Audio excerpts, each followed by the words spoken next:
August 1944. A battalion command post sits tucked behind a dense stone wall in the hedgerow country south of Coutances, Normandy. The air is heavy with the smell of damp earth and diesel exhaust.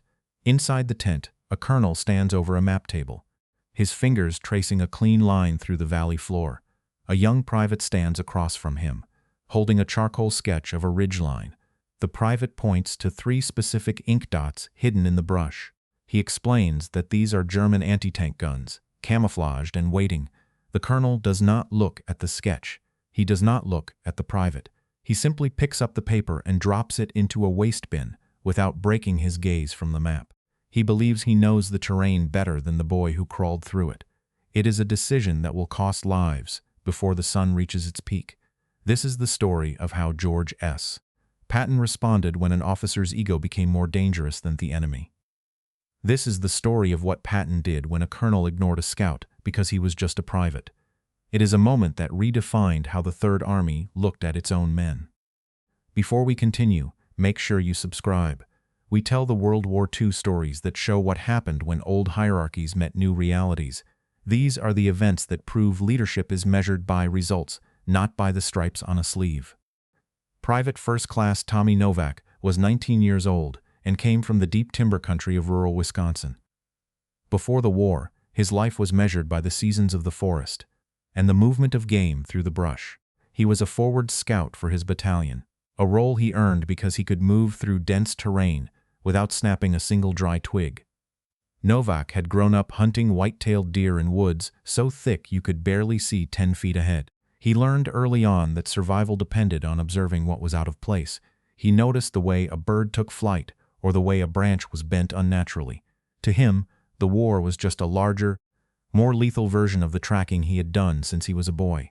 He had already lost 2 of his closest friends to a sniper's bullet in the hedgerows, a cost that made him meticulous and quiet. He did not care about medals or rank. He only cared about seeing the danger before it saw his friends. Colonel Frederick Ashford was 50 years old and a member of the West Point class of 1916. He was a career officer born into a prominent military family, with a lineage that stretched back to the Civil War. Ashford viewed the Army not just as a profession, but as a rigid social hierarchy where authority was a birthright of the educated. He believed that tactical judgment was a refined science that could only be mastered in the classrooms of the academy. To Ashford, an enlisted man was a tool to be used, not a source of intelligence to be consulted. He maintained an immaculate command post even in the mud of Normandy, wearing a tailored uniform and boots polished to a mirror shine by his orderly. He famously required all intelligence briefings to come from commissioned officers. He once stated that a farm boy might have eyes, but only a gentleman had the brain to interpret what those eyes saw. This belief was the foundation of his command, and it was about to be tested by the reality of the French landscape. By August 1944, the Allied advance through France had reached a critical, suffocating bottleneck. The liberation of Normandy was no longer a matter of sweeping maneuvers across open plains, but a brutal, yard-by-yard struggle through the bocage. This was the hedgerow country, an ancient landscape where thick, earthen mounds topped with centuries of tangled hawthorn root created natural fortresses for the defending German forces. The German 7th Army was in retreat, but they were retreating with a coiled, venomous efficiency. They utilized the narrow, sunken lanes to turn every farm crossing into a potential killing zone. In this environment, conventional military doctrine often faltered. The maps provided by High Command were frequently outdated, failing to show the specific stone walls or dense thickets where an 88mm anti-tank gun could be hidden until it was too late to react. It was a war of visibility, where the man on the ground with a pair of binoculars often knew more than the general with a dozen telephones. Many senior officers, however, struggled to adapt to this breakdown of traditional order. They had been trained for a war of clear lines and predictable movements. When the chaos of the hedgerows made those lines disappear, some clung even tighter to the only thing they still controlled: the rigid hierarchy of rank. Across the front, there were commanders who continued to prioritize the opinions of staff officers sitting in tents over the reports of scouts who had actually felt the enemy's breath. They treated the battlefield like a chessboard, forgetting that the pieces were made of flesh and blood. The air south of Coutances was thick with the dust of moving columns and the static of unreliable radios. Everything was primed for a breakthrough, provided the men in charge were willing to listen to the truth of the terrain. The column began to move forward, engines roaring, unaware that they were driving into a gap between theory and reality. Major David Sterling, the battalion S2 intelligence officer, stood by the entrance of the command tent with the charcoal sketch in his hand. He watched the colonel sipping coffee from a porcelain cup. Major Sterling stepped forward and cleared his throat. "Colonel, the scout from Baker Company just returned from the ridge," he said. "He managed to get within 200 yards of the tree line. He has identified 3 PaK-40 anti-tank guns dug into the reverse slope." Ashford did not look up from his desk. "And who exactly is this scout, Major?" The major shifted his weight. "Private First Class Novak, sir. He's a farm boy from Wisconsin, very capable. He's been our best eyes since we crossed the Douve River." Ashford finally looked up, a thin, mocking smile touching his lips. "A farm boy, Major? You are telling me that a 19-year-old with no tactical education has successfully performed a reconnaissance that our maps and aerial photos failed to show?" Sterling held out the sketch. "His drawing is precise, Colonel. He noted the muzzle flashes from a test fire. He counted the crews. He says they have the road intersection zeroed in." Ashford waved the paper away with a gloved hand. "That is the problem with you younger officers. Sterling, you mistake enthusiasm for intelligence. A private does not have the education to interpret enemy positions. He sees a shadow and calls it a cannon. He sees a pile of brush and calls it a bunker. It is a failure of perspective." "But, sir, the men's lives depend on this," Sterling countered. "If we move the Shermans onto that road without neutralizing those guns, we are driving into a funnel." Ashford stood up, his face hardening. "That is enough. I will not have my tactical pacing dictated by a rural teenager who probably couldn't find West Point on a map. Enlisted men provide labor, Major. They do not provide strategy. We advance at 0900 as planned. I have my orders from division, and I will not be delayed by ghost stories from the ranks." Sterling felt a cold knot of dread in his stomach. He knew the argument was over. He saluted and walked out of the tent, passing Private Novak, who was waiting by a jeep. The major couldn't look the boy in the eye. He simply walked to the radio set and signaled the armor. Within the hour, the first Sherman tank crested the rise and entered the intersection.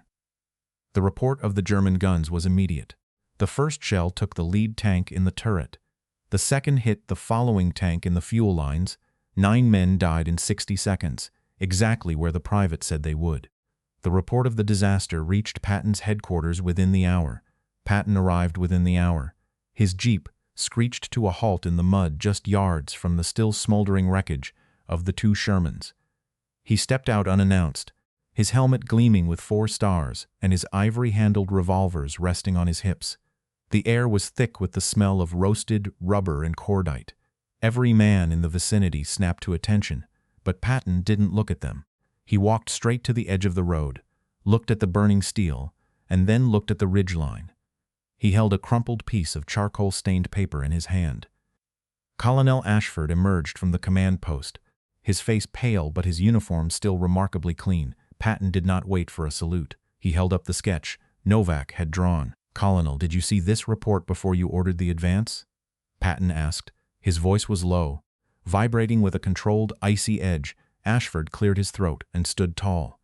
"I did, General, but it was an unverified account from an enlisted scout with no formal training." Patton took a step closer, the distance between them vanishing. "And did you verify the position yourself, or did you simply decide that a private's eyes were less reliable than your own assumptions?"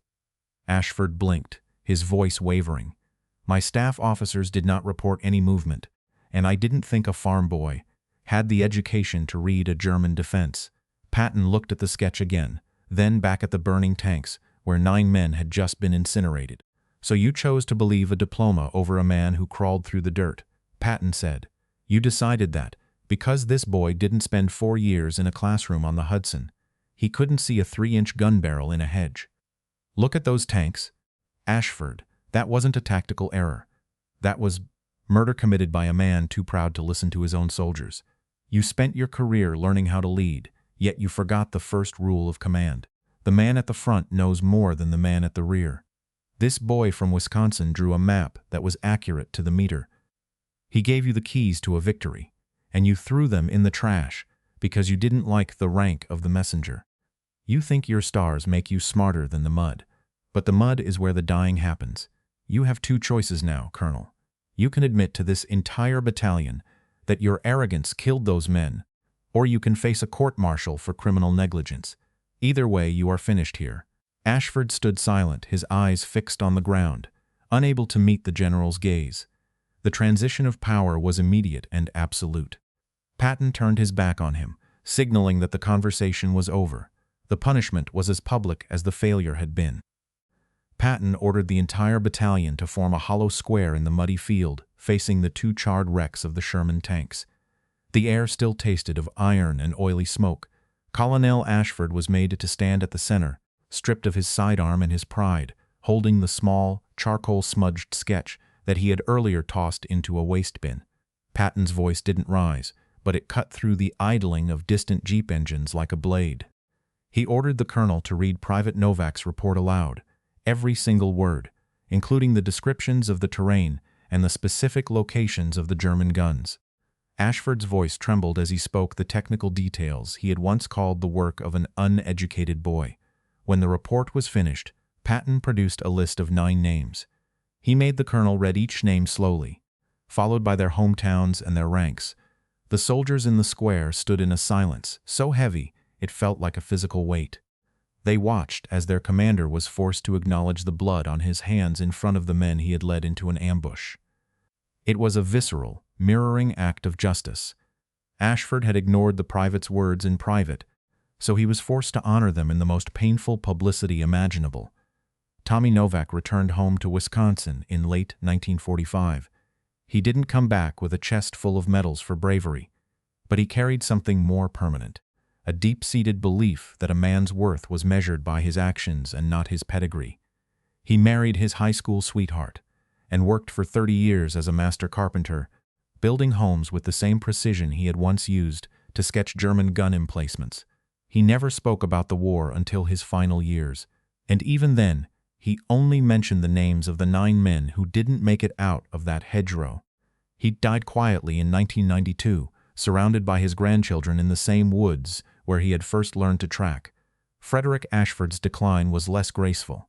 After being relieved of command, he spent the remainder of the war in a training center in Kansas, far from the glory he believed he was owed. He retired in 1948 and lived a bitter, isolated life in a Virginia suburb, often writing letters to military journals, complaining about the erosion of traditional discipline in the modern army.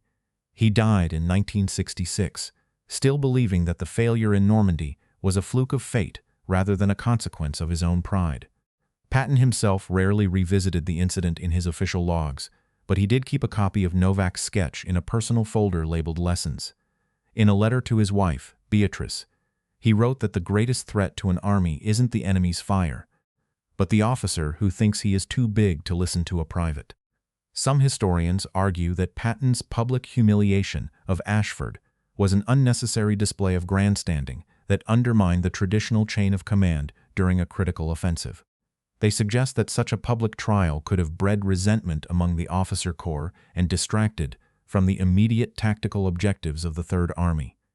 Others argue the opposite, claiming that Patton's decisive action was a necessary surgical strike against a culture of elitism that was actively costing American lives.